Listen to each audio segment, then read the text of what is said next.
Hello, all. This is Ashish Kumar speaking on the behalf of Trust IS.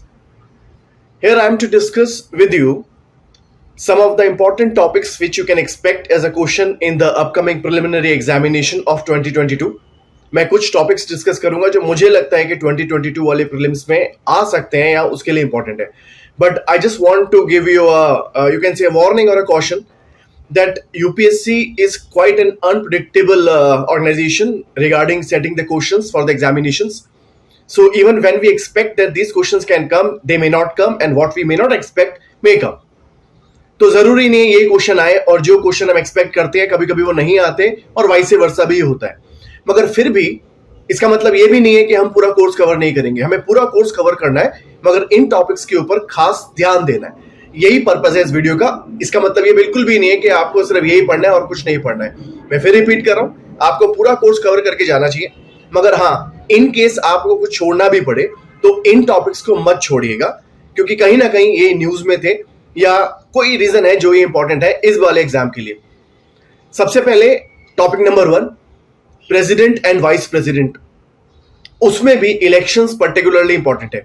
Elections, और ये भी याद रखिएगा कि इनकी सैलरी और इनके पर्क्स जो है कॉन्स्टिट्यूशन में कहां मेंशन्ड है. शेड्यूल 2, शेड्यूल 3, शेड्यूल 4 कहां मेंशन्ड है ये आपको पता होना चाहिए. इलेक्शंस पर्टिकुलरली इंपॉर्टेंट है. सिमिलरली स्टेट लेवल पे जाए तो गवर्नर भी इंपॉर्टेंट है, because governor all through news में रहे. गवर्नर का रोल, गवर्नर की power, and then the power of governor where he can use his discretion. मतलब गवर्नर की डिस्क्रिशनरी पावर्स भी इंपॉर्टेंट है.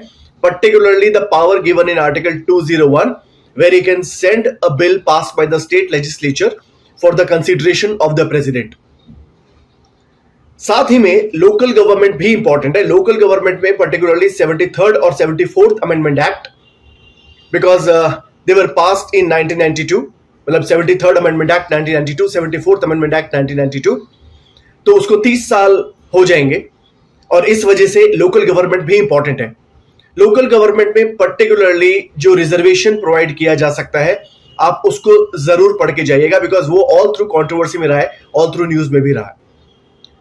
इससे रिलेटेड शेड्यूल 6 भी इंपॉर्टेंट है. 6th शेड्यूल भी न्यूज में रहा है तो वो भी इंपॉर्टेंट बनता है. अभी आपने देखा होगा हाल ही में लैंग्वेज का इशू जो है बहुत बड़ा एक इशू क्रिएट हो गया है. So the topic on language, Laxmikanth अगर आप पढ़ेंगे तो उसमें सिर्फ 2 पेजेस में दिया हुआ है. लैंग्वेजेस का टॉपिक जो है, जो चैप्टर है, आप उसको पढ़ के जाइएगा. पर्टिकुलरली उसमें जो हिंदी को लेकर बात करी गई है डीपीएसपी के अंदर, उस प्रोविजन को आप मत छोड़िएगा. एंड 8th शेड्यूल में जो लैंग्वेजेस मेंशन की गई हैं, जस्ट एक कर्सरी लुक ले लीजिए. हो सकता है वो आपसे पूछ ले कि इनमें से कौन सी लैंग्वेज 8th शेड्यूल में मेंशन नहीं है या 8th शेड्यूल में मेंशन है, या 8th शेड्यूल का पर्पस क्या है. फिर कोर्ट्स में यूज होने वाली लैंग्वेजेस के रिगार्डिंग जो प्रोविजन है कॉन्स्टिट्यूशन में या लॉ में, आपको वो भी पढ़ के जाना है. तभी मैंने बोला आपको कि वो लक्ष्मीकांत पे जो चैप्टर है लैंग्वेज के ऊपर, आप उसको पढ़िए, सिर्फ 2 पेज पे दिया हुआ है. नेशनल लैंग्वेज का जो इशू खड़ा हो गया, वैसे कोई नेशनल लैंग्वेज है नहीं हमारे पास, बट इसलिए क्योंकि कंट्रोवर्सी थी एग्जाम में भी आ सकता है. जुडिशरी की बात करें तो जुडिशियल अपॉइंटमेंट्स इंपॉर्टेंट है. जुडिशरी में कैसे अपॉइंटमेंट होती है, सुप्रीम कोर्ट में, हाई कोर्ट में कौन इनिशिएट करता है, कोलिजियम क्या है, सुप्रीम कोर्ट की जजमेंट्स क्या आती है उसके ऊपर. अगर आपने मेरे नोट्स पढ़े तो उसमें सारा डिटेल में दिया गया है. जुडिशियल रिव्यू क्या है ये पढ़िएगा. जुडिशियल रिव्यू किसका किया जा सकता है, एग्जीक्यूटिव का, लेजिस्लेचर का, या दोनों का, पढ़ के जाइएगा. नोट्स में सब लिखाया गया है, समझाया गया है आपको. कोर्ट ऑफ रिकॉर्ड भी इंपॉर्टेंट है, पर्टिकुलरली कंटेम्प्ट ऑफ कोर्ट, क्योंकि contempt of court all through news में था. नेशनल लिटिगेशन पॉलिसी पे एक कर्सरी लुक अगर आप ले सकते हैं, एक झलक मार लीजिए, ताकि बाई चांस कोई क्वेश्चन आ जाता है तो आप उसको आंसर करने की पोजीशन में हो. फंडामेंटल राइट्स हमेशा इंपॉर्टेंट रहते हैं, वो एक एवरग्रीन टॉपिक है, इस बार भी इंपॉर्टेंट है. फंडामेंटल राइट्स में पर्टिकुलरली आर्टिकल 14, आर्टिकल 15, आर्टिकल 15 और 16 में जो रिजर्वेशन को लेके प्रोविजंस दिए गए हैं या जजमेंट्स आई हैं सुप्रीम कोर्ट की इसके रिगार्डिंग या हाई कोर्ट की इसके रिगार्डिंग, आपको वो भी पढ़ के जाना है. तो आर्टिकल 14, आर्टिकल 15, आर्टिकल 16, आर्टिकल 19 की रेस्ट्रिक्शंस क्या है आपको वो भी पढ़ के जाना है. Article 21 for example right to be forgotten, बार बार न्यूज में आया है, पूछ सकता है कि राइट टू बी फॉरगॉटन किस फंडामेंटल राइट से रिलेट करता है. जहां तक मेरी अंडरस्टैंडिंग जाती है, अगर आपने नहीं पढ़ा है तो ज्यादातर लोग इसको freedom of speech and expression के साथ रिलेट करेंगे, मगर ये आर्टिकल 21 के साथ रिलेट करता है. सो आर्टिकल 14, आर्टिकल 15, 16, 19, 21 और राइट टू रिलीजन बहुत इंपॉर्टेंट है। आर्टिकल 25 से लेकर 28 तक बहुत बहुत इंपॉर्टेंट है कि उस पर क्या रिस्ट्रिक्शंस लगती हैं। Right to religion article 25 to 28 ये काफी इंपॉर्टेंट है। इसके बाद directive principles of state policy, ये भी एक एवरग्रीन टॉपिक है, हर साल इंपॉर्टेंट रहता है, तो इस बार भी इंपॉर्टेंट है और न्यूज में भी रहा है, पर्टिकुलरली हिंदी के प्रचार को लेकर। फंडामेंटल ड्यूटीज बार बार न्यूज में था, फंडामेंटल ड्यूटीज भी इंपॉर्टेंट है। आप सारी फंडामेंटल ड्यूटीज पे एक नजर मार के जाइएगा। हो सकता है आपको 5 ऑप्शन दे दे या 4 ऑप्शन दे दे और बोले कि इसमें से कौन सी फंडामेंटल ड्यूटी नहीं है, या फंडामेंटल ड्यूटी एनफोर्सेबल है कि नहीं है, या फंडामेंटल ड्यूटी का स्टेटस क्या है, या फंडामेंटल ड्यूटी से रिलेटेड कौन सी कमिटी थी, या कौन से प्रोविजन में दिया है संविधान के अंदर, लीगली एनफोर्सेबल है कि नहीं है। ये सारे डिटेल आपको पढ़ने, अगर आपने फंडामेंटल ड्यूटी का चैप्टर पढ़ा है मेरी क्लास में या लक्ष्मीकांत में, आप इजीली उसको आंसर कर सकते हैं। National human rights commission, national human rights commission NHRC भी बहुत ही इंपॉर्टेंट है। उसके बाद अगर मैं स्टैट्यूटरी या एग्जीक्यूटिव बॉडीज की बात करूं तो एनफोर्समेंट डायरेक्टरेट न्यूज में था, वैसे मुझे लगता नहीं वो इंपॉर्टेंट है, मगर यू नेवर नो, क्योंकि वो बार बार न्यूज क्रिएट कर रहा था। तो enforcement directorate, CBI, NDRF, state disaster response force, national disaster response force, इसको आप एक नजर मार के जाइए। नजर मतलब बेसिक उसके क्या प्रोविजंस है, उसकी मेंबरशिप को लेकर क्या डिटेल्स है। बहुत ज्यादा डिटेल चैप्टर नहीं है, एक एक पेज में ये चैप्टर कवर हो जाते हैं। CBI, enforcement directorate, national disaster response force, state disaster response force. उसके बाद लोकपाल, लोकपाल भी आप पढ़ के जाइएगा। एंटी डिफेक्शन लॉ न्यूज में था, एंटी डिफेक्शन लॉ न्यूज में अक्सर बना रहता है और वो एग्जाम के लिए भी बहुत इंपॉर्टेंट है। स्पीकर और डेप्यूटी स्पीकर, स्पीकर और डेप्यूटी स्पीकर लोकसभा के हो या स्टेट असेंबली के हो, दोनों के रिगार्डिंग प्रोविजंस आप एग्जाम में पढ़ के जाइएगा। इनका इलेक्शन कैसे होता है, इनकी पावर्स क्या है, इनको कैसे हटाया जा सकता है, या एंटी डिफेक्शन लॉ से रिलेटेड इनके पास क्या पावर्स हैं, ये सब आप पढ़ के जाइएगा। ये सारी चीजें न्यूज में थी और एग्जाम के लिए इंपॉर्टेंट है।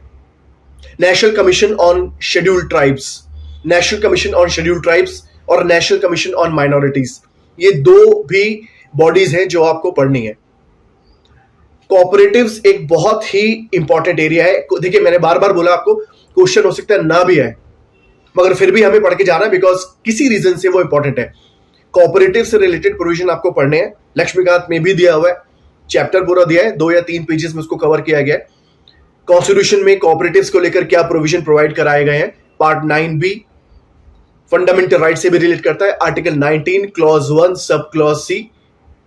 देन मल्टी स्टेट कोऑपरेटिव्स के क्या प्रोविजंस दिए गए हैं, ये भी आपको पढ़ने हैं। टॉपिक सुनने में ज्यादा लगेंगे क्योंकि मैं डिटेल में बात भी कर रहा हूं, मगर ये माइक्रो टॉपिक्स हैं जो हम डिस्कस कर रहे हैं।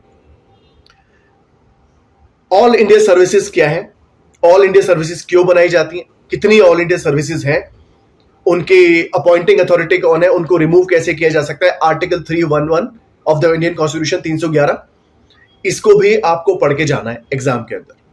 देखिए मेरी समझ के हिसाब से ये टॉपिक ज्यादा इंपॉर्टेंट है, मगर बाकी टॉपिक्स भी आपको पढ़ने हैं। इमरजेंसी जैसे आप देखेंगे, स्टेट इमरजेंसी एक बहुत ही फेवरेट एरिया है यूपीएससी का, रेगुलर क्वेश्चंस उसके ऊपर आते हैं, तो आपको पढ़ के जाना है। मगर जैसे मैंने बोला कि इंपॉर्टेंस ज्यादा क्या है और कम क्या है, ये टॉपिक्स ज्यादा इंपॉर्टेंट है, कुछ भी छोड़े इनको ना छोड़े, और इन्हें कवर करने में आपको ज्यादा टाइम लगेगा भी नहीं।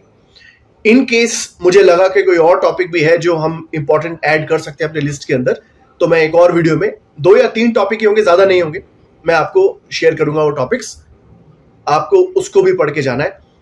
देखिए यूपीएससी कभी भी एक आसान एग्जामिनेशन नहीं था, सिविल सर्विसेज कभी भी आसान एग्जामिनेशन नहीं था। तो अगर आप शॉर्टकट्स ढूंढ रहे हैं कि हम कुछ ऐसा हो कि 2 दिन बैठ के पढ़ाई करें और हमारा एग्जाम निकल जाए, ऐसा भी होता है, मगर वो तब होता है जब आपके सितारे बहुत ही बुलंद है, वरना नॉर्मल सिचुएशन में यूपीएससी कड़ी मेहनत मांगता है।